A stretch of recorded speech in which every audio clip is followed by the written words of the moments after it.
illallah Muhammadun Rasulullah.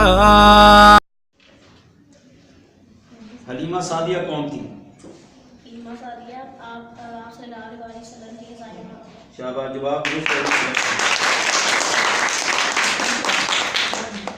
بیٹا آپ سے دوسرا سوال، اونچی بولنا کیونکہ ادھر ریکارڈنگ. آپ صلی اللہ علیہ وسلم جب آپ سیدہ خدیجہ کا مال لے کر شام گئے تو کتنی عمر تھی؟ 23 یا 24 سال. دوبارہ پھر بیٹا، جب آپ سیدہ خدیجہ کا مال لے کر شام گئے تو کتنی عمر تھی؟ 23 یا 24 سال. بیٹا آپ کو جواب آتا ہے 24 سال. شاباش، جواب درست ہے. بیٹا آپ سے تیسرا سوال،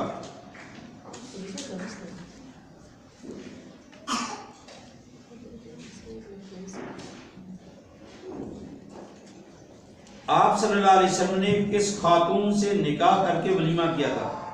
حضرت خدیجہ رضی اللہ عنہا. شاباش، جواب درست ہے.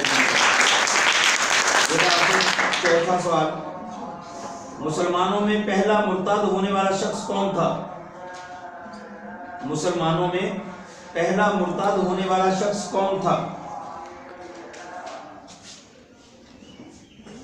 ہاں جی بیٹا، شاباش، جواب درست ہے. بیٹا آپ سے پانچواں سوال، حضرت جبریل قرآن کا پیغام کس صحابی کی شکل میں لائے؟ حضرت جبریل قرآن کا پیغام کس صحابی کی شکل میں لائے؟ دہیا کلبی. شاباش، جواب درست ہے. وہ کون سی خاتون تھی جنہوں نے مظلومانہ انداز میں جان دی؟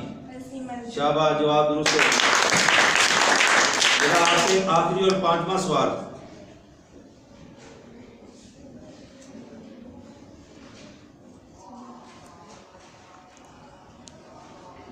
آپ صلی اللہ علیہ وسلم پر سب سے پہلے مردوں میں کون ایمان لایا؟ شاباش، جواب کی نظم پہاڑ اور گلہری کا آخری شعر کون سا ہے؟ شاباش، جواب درست ہے جی. آپ سے بیٹا دوسرا سوال، لاہور کی کس مسجد کی تعمیر میں علامہ اقبال اور رستم گامہ پہلوان نے حصہ لیا تھا؟ شاباش. آپ سے بیٹا تیسرا سوال، علامہ اقبال کی نظم پہاڑ اور گلہری کس انگریزی شاعر کی نظم کا اردو ترجمہ ہے؟ شاباش، جواب درست ہے. آپ سے چوتھا سوال، طلوع اسلام نظم کا آخری شعر کس شاعر کا ہے؟